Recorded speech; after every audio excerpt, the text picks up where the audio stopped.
So ఈ ఫెర్టాలిటీ గురించే మాట్లాడుతున్నా, ఫెర్టైల్ ల్యాండ్స్ గురించి. యాక్చువల్లీ కర్ణాటక రాజధానిగా ఫస్ట్ మైసూర్ అనుకున్నారు. చారిత్రాత్మకంగా మైసూరు హిస్టారికల్గా వెల్ నోన్ ప్లేస్ కాబట్టి. కానీ మైసూర్ చుట్టూ సేమ్ అమరావతి లాంటిదే ఫెర్టైల్ ల్యాండ్స్, నదీ పరివాహక ప్రాంతం, ఫుల్గా ఫెర్టైల్ ల్యాండ్స్, బాగా పంటలు ఏడాదికి 3 పంటలు పండే ప్రదేశం.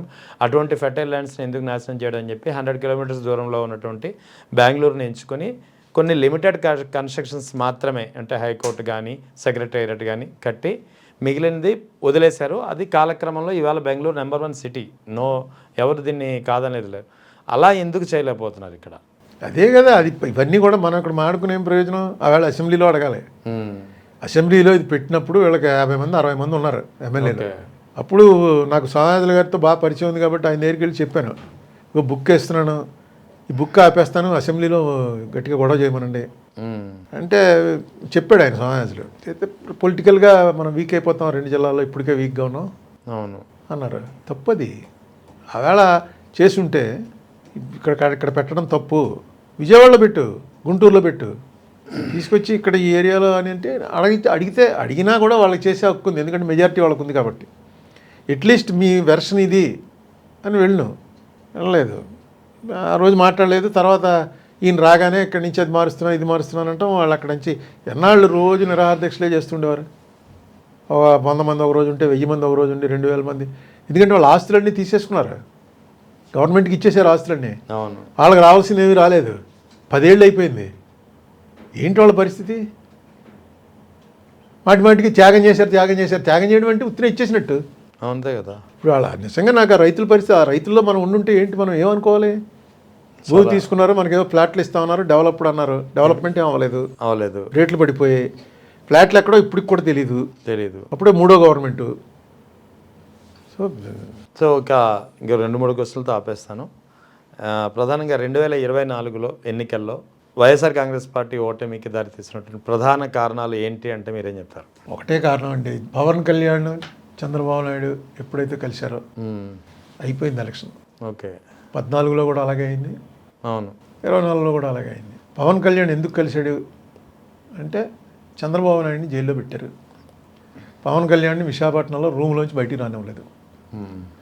ఎవరో పోలీస్ ఆఫీసర్లు వెళ్ళారట. లోపల ఏం జరిగిందో నాకు తెలియదు, కానీ పవన్ కళ్యాణ్ మాత్రం చాలా హ్యూమిలియేషన్ ఫేస్ చేశాడు. ఎందుకు అది అవసరం లేదు.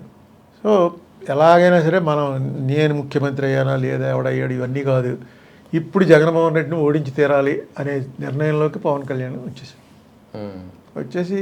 వెళ్ళి చంద్రబాబుని జైల్లో పెట్టవలసిన కేసు కాదు అది. ఓకే, చంద్రబాబుతో ఇంటి వెళ్ళి కలిశాడు. ఆ కలవటం రోజునే నేను వెంటనే ప్రెస్ మీట్ పెట్టి చెప్పారు మీరు అప్పట్లో అయిపోయింది ఎలక్షను అని.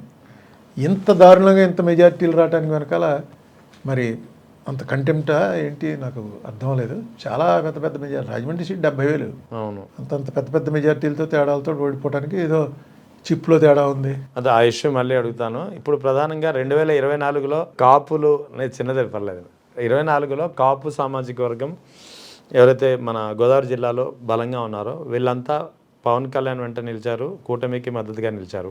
అదే పరిస్థితి 2029లో ఉంటుందా లేదా అంటే చూడాలి. ఇంకా 2.5 years టైం ఉంది కదా. అదే పరిస్థితి ఉండకపోవచ్చు, ఎంతో కొంత యాంటీ ఇన్కంబెన్సీ ఉంటుంది. కానీ వీళ్ళు ఇలాగే కలిసి ఉంటే మాత్రం డెఫినెట్గా టఫ్ ఫైట్ అవుతుంది తప్ప ఇలా 1 side గేమ్ ఉండదు. కలిసి ఉంటే జగన్మోహన్ రెడ్డికి వాళ్ళకి టఫ్ ఫైట్ ఉంటుంది. జగన్మోహన్ రెడ్డిది ఎంతో కొంత పెరిగింది ఈ 2 ఏళ్లలో. ఈ 2 ఏళ్లలో యాంటీ ఇన్కంబెన్సీ వల్ల వాళ్ళకి తగ్గుతుంది. ఇది ఎప్పుడు జరిగేదే. కానీ అది ఏ లెవెల్కి ఓటమి దాకా వెళ్తుందా, సీట్లు తగ్గి ఆగుతుందా అన్నది చూసుకోవాలి.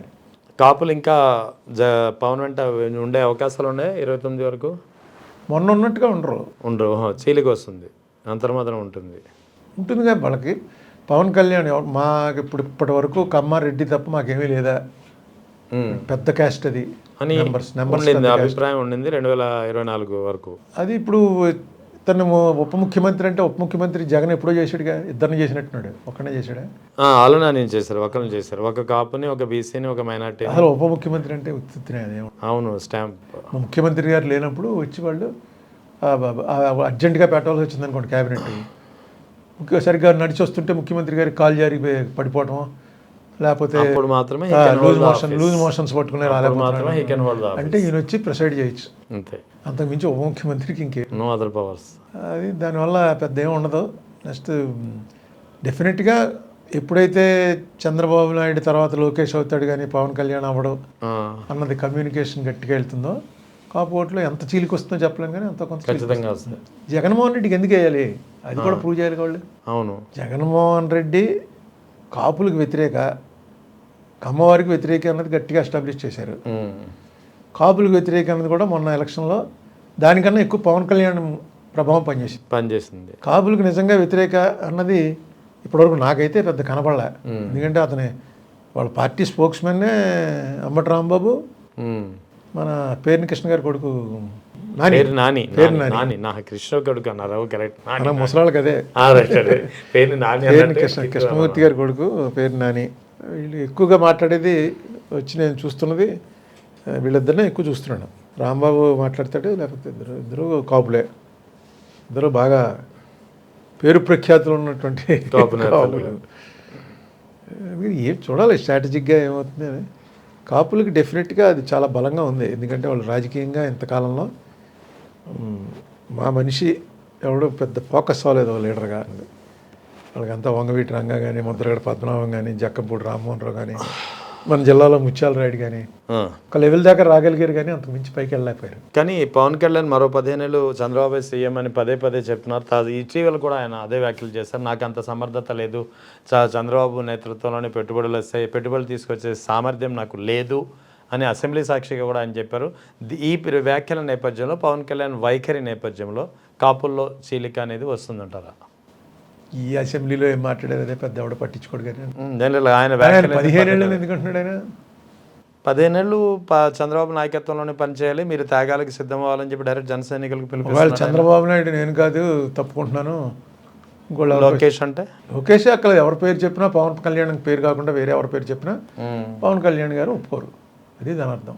ఓకే, 15 ఏళ్ళు చంద్రబాబు నాయుడు గారు ఏమో ఉండొచ్చు, కరుణానిధి ఉన్నాడుగా. అవును, 90 వచ్చినా కరుణానిధి సీఎం. ఆ పరిస్థితి ఉంటే చీలిక రావచ్చు, ఆ పరిస్థితులు ఉంటే చీలిక రాకపోవచ్చు. కాపుల్లో చీలిక అనేది అది అప్పుడే చెప్పలేము మనం.